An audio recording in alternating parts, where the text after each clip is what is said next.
Halo netizen, awalnya Bumi Peta ingin membuat video tentang teritori Britania Raya. Tapi ada satu hal yang agak ribet dan Bumi Peta berpikir sebaiknya dibuat videonya tersendiri, biar otak tidak terlalu panas. Hal yang Bumi Peta maksud adalah tentang mahkota.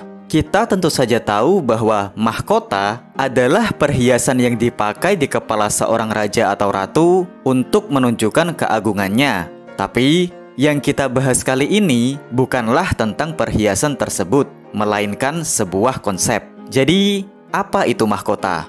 Begini penjelasannya.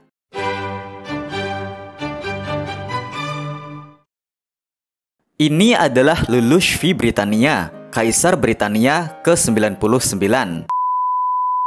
Ini adalah Yang Mulia Charles Philip Arthur George, atau yang biasa dikenal sebagai Yang Mulia Charles III. Beliau adalah Raja Britania Raya. Ini adalah Yang Mulia Charles III, Raja Kanada. Sementara ini adalah Raja Australia yang bernama Yang Mulia Charles III. Secara sekilas, ketiganya terlihat sama saja, tapi secara teknis, ketiganya semuanya berbeda.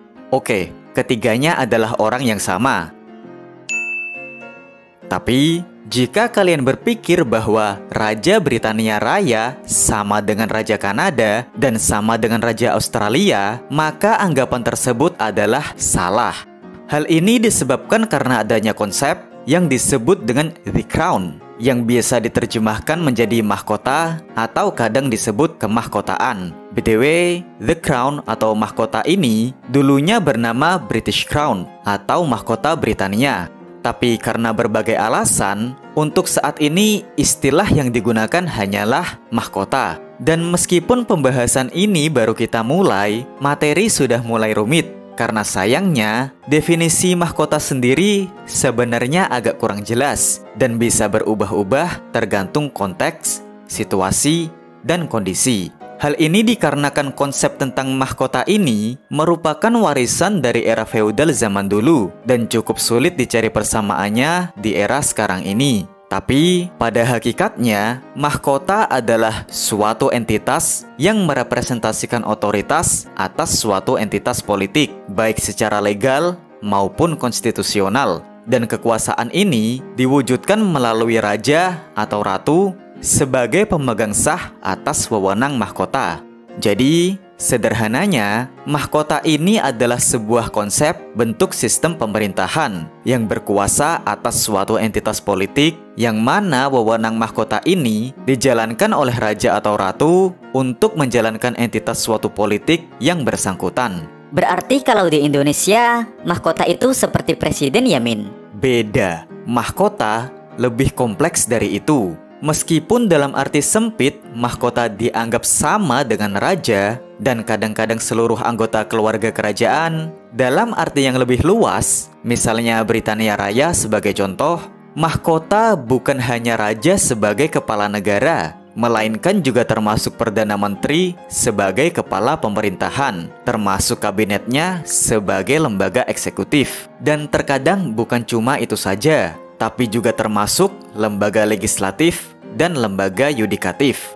Dan dalam arti yang lebih luas lagi, polisi, tentara, bahkan aparatur negara juga kadang dianggap bagian dari mahkota. Tapi yang terakhir itu jarang sih.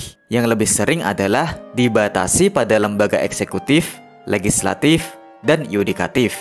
Kok bisa gitu, Min? Karena mahkota adalah simbol otoritas atas suatu negara. Dan yang disebutkan tadi adalah yang menjalankan fungsi negara, alias orang-orang wakil mahkota.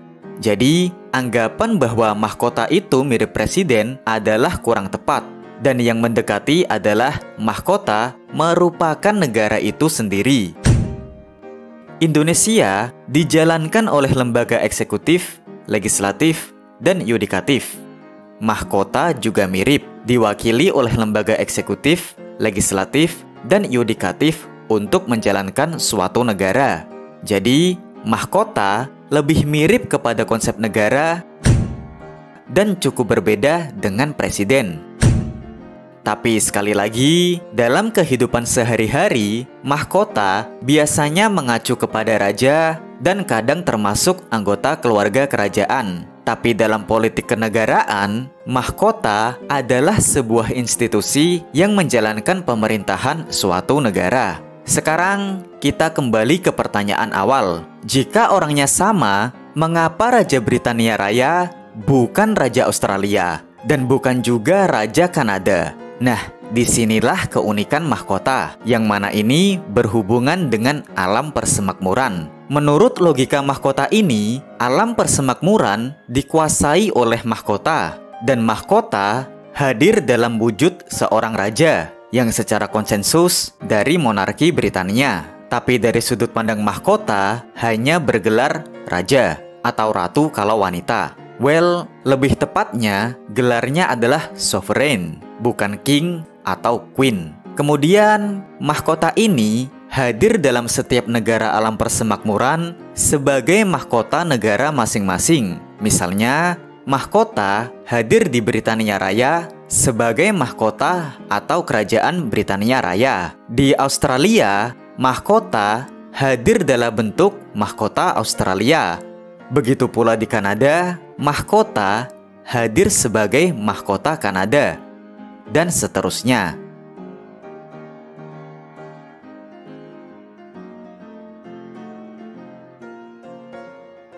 Tapi disinilah yang rumit, karena mahkota setiap negara adalah mahkota itu sendiri. Tapi mahkota suatu negara berbeda dengan mahkota negara lainnya. Maksudnya begini, mahkota Britania Raya adalah mahkota, mahkota Australia adalah mahkota, mahkota Kanada adalah mahkota. Tapi mahkota Britania Raya berbeda dengan mahkota Australia, dan mahkota Australia berbeda dengan mahkota Kanada. Jadi, ada 15 mahkota negara yang semuanya merupakan mahkota. Tapi, ini bukan berarti bahwa mahkota adalah gabungan dari 15 mahkota negara. Bukan seperti itu. Tapi, ada satu mahkota yang hadir dalam bentuk 15 mahkota negara. Atau dalam bahasa sederhananya, bukan mahkota itu terlihat satu, tapi aslinya 15. Bukan, tapi ada satu mahkota yang memiliki 15 wujud. Sudah pusing? Tahan dulu. Oleh karena semua mahkota adalah satu mahkota, maka pemegang wewenang mahkota dalam seluruh alam persemakmuran juga orang yang sama. Tapi karena mahkota masing-masing negara adalah berbeda, maka Raja Britania Raya berbeda dengan Raja Australia dan berbeda dengan Raja Kanada, dan seterusnya. Dan ini bisa juga dilihat dari simbolisme yang berbeda antar mahkota negara. Mau yang lebih rumit?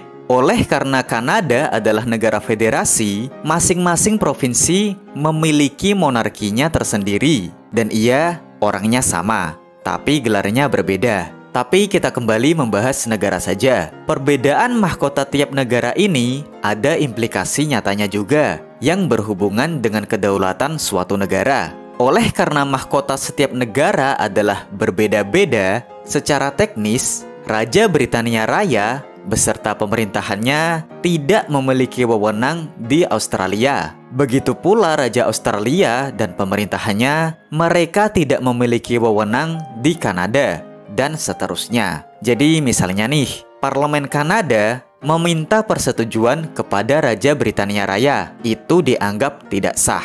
Dan sebaliknya, seandainya Raja Britania Raya memberikan perintah politik kepada Perdana Menteri Australia, itu tidak boleh. Karena meskipun orangnya sama, kedudukan politiknya berbeda. Karena itulah, masing-masing negara di alam persemakmuran dianggap negara yang berbeda, karena memiliki pemerintah dan rajanya masing-masing, yang kebetulan saja orangnya sama. Sekian untuk kali ini, terima kasih telah menyimak, dan sampai jumpa di video selanjutnya.